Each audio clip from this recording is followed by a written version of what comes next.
The government is shut down, and so too will likely food stamps be. But we're here to tell you it's Disney, actually, that has something to fear. And what's that? Well, it's the subscribers they hold dear, at least the shareholders do. Disney refusing now to disclose how many subs they have on Disney+, Hulu, and ESPN. And that could be a big win for Bob Iger because as food stamps go away, so might the streaming services. And number one on the chopping block just might be Disney.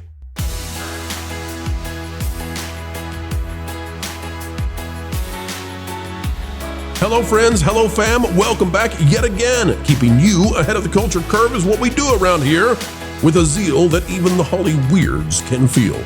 As we dive in, click the like button, drop a comment, let us know what you think.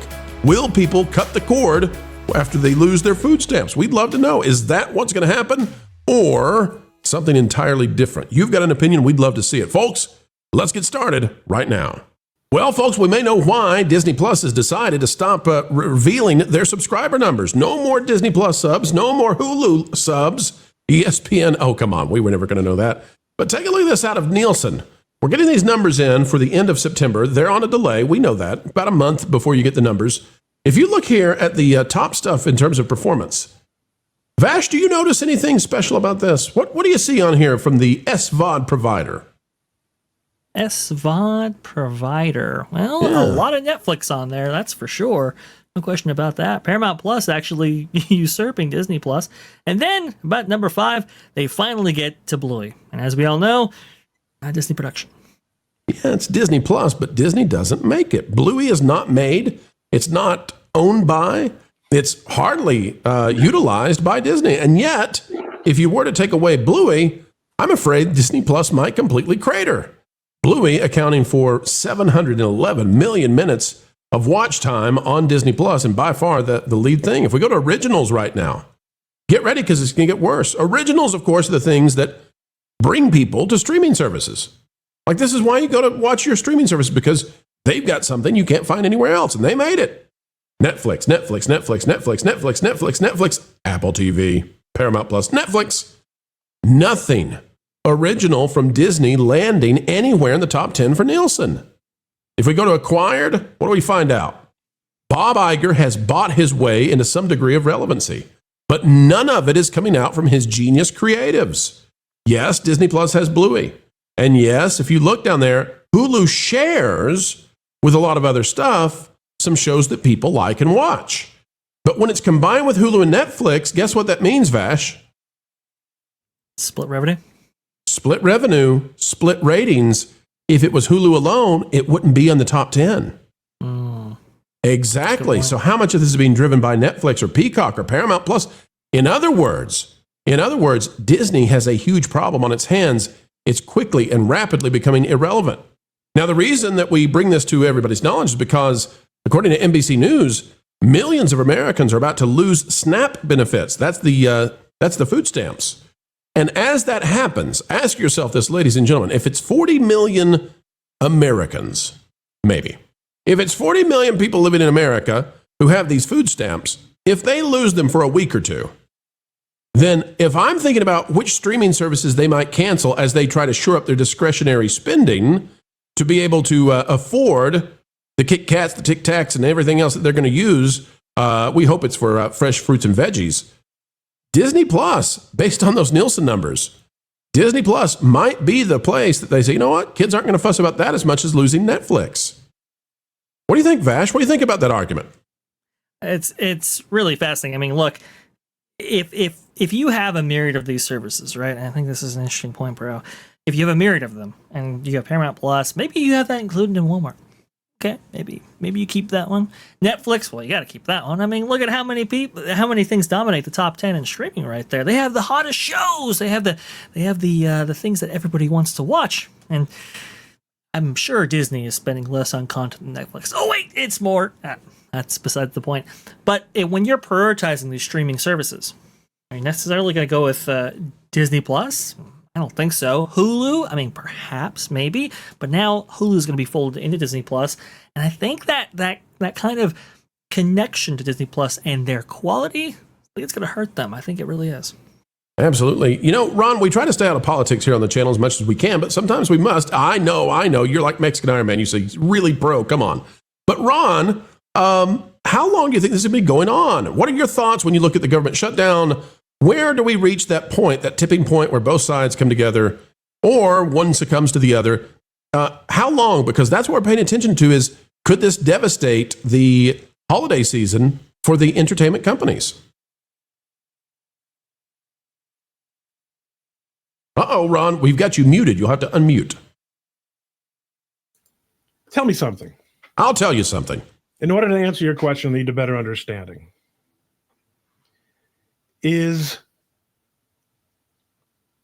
How exactly would the government shutdown devastate? Oh, I am glad you asked that, because we've had people in the chat asking that. Ron, here's the theory. When people have to suddenly pay for food in a way that they have not, which when you are on the lower end of the economic spectrum, when you have to pay for food, that becomes a larger percentage of your overall ability, let's say your economic ability. The thought is that some of these people who have food stamps likely are spending discretionary funding on cable, going to the movies, watching streaming services that all have these subscription fees. And when these people suddenly have to spend on paying for their Chef Boyardee, they might end paying for these subscriptions because there's no penalty associated with them. So with your cable bill, for example, if they've got a cable bill, oftentimes there's a penalty if you end your cable subscription early.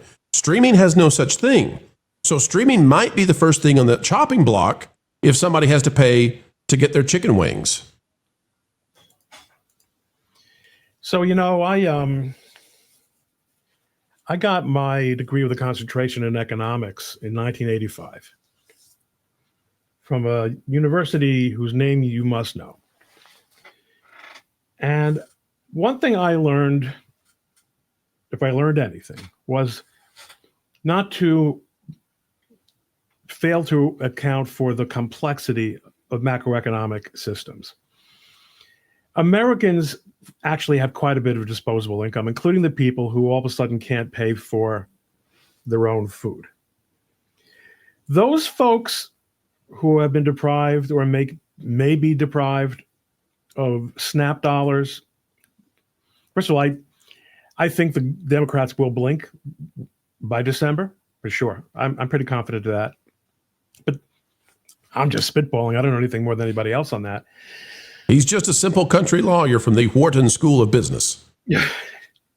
But I do think that folks who want to see the movies, folks who want to pay for streaming, they find a way to do it. Okay, that's a really good point, Ron. So you think they're not really living in a true, meaningfully in a poverty situation. They just, I think there's a very, very large component here. And if you look at these TikToks, they're angry that they're not getting what they believe they're entitled to. They don't look like they're wasting away. They're just angry that culturally and morally, they believe, they're outraged. They think it's coming to them. So you think, Ron, okay, so you think this is mostly a put on from at least a very large percentage of those who receive the benefits, and therefore, we're not going to see much cuts in entertainment or in buying the holiday gifts and all that kind of stuff that tend to go towards entertainment companies. No, that's my guess. Culture.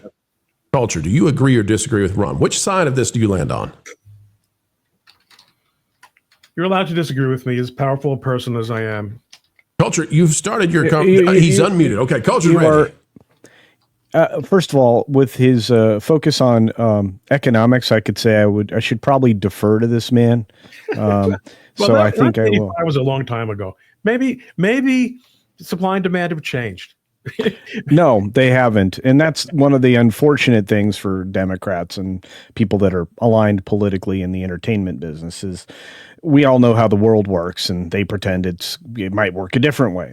So no, I think Ron's right. And look, go ahead. Well, I'll afford this.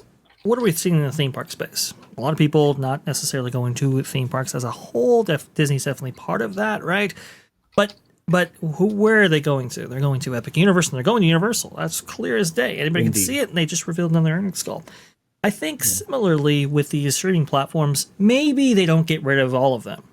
Maybe they get rid of some, and maybe it's the sum that has been inconsequential so far. It's like, look, if I can go ahead and shave off $7, $8 by dropping Disney Plus, maybe I'll do that. But I'll keep my Netflix. Look, if I have a household of 8 people and my food stamps are $3,000 a month, I may not be able to buy soda or, cigarettes or any of the other issues that, we've encountered with all the revelations around food stamps.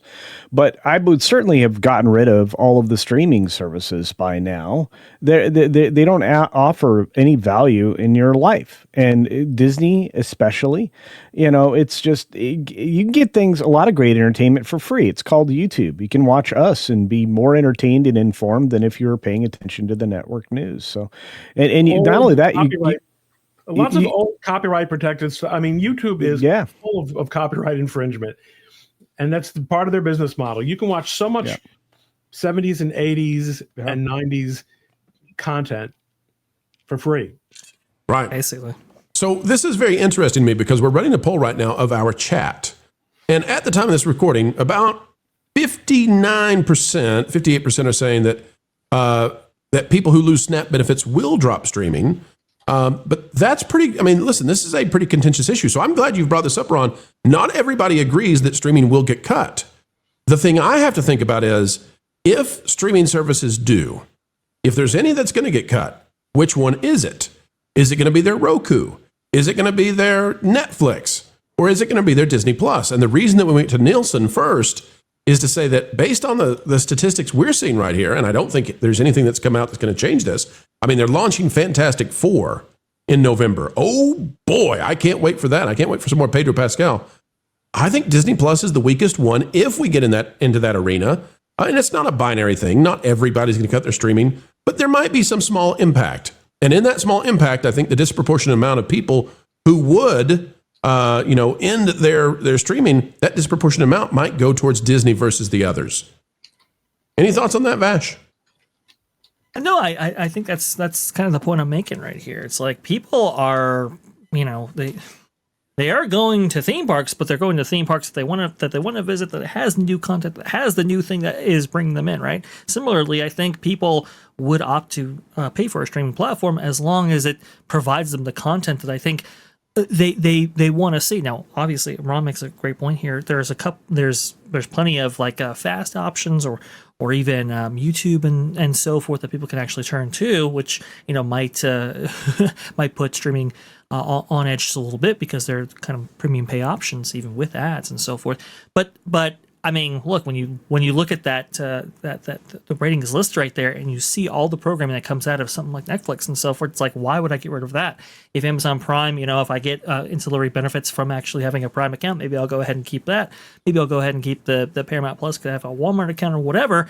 If there are other things that keep me on, maybe I'll go ahead and opt for that. But the other streaming services that maybe don't provide the content that I want to watch, that I really get invested in, maybe I just drop those off by the wayside. So, maybe nothing changes, but I gotta think that at least one or two of these might drop off if you have a 5 or 6 or 7 streaming services all at once. I don't remember the last time we had a poll that's this close. 53% say that yes, those who lose their SNAP benefits are going to exit streaming to some degree, and of course, 47% say no. That's really, really close. This is a great debate.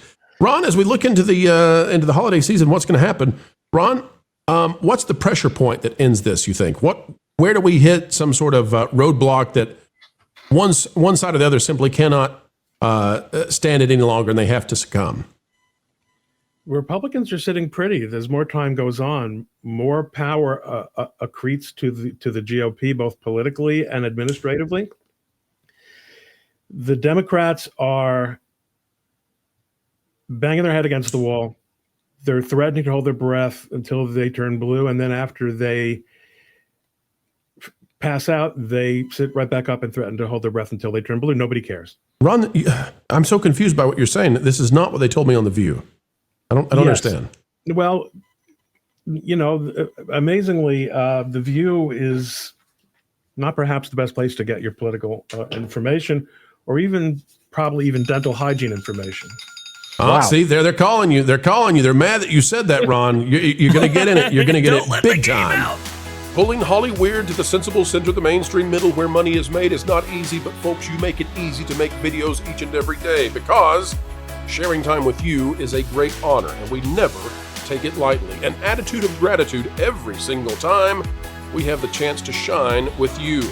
Until the next time, we only ask that you click that like button, share, subscribe, click it, stick it to the algorithms.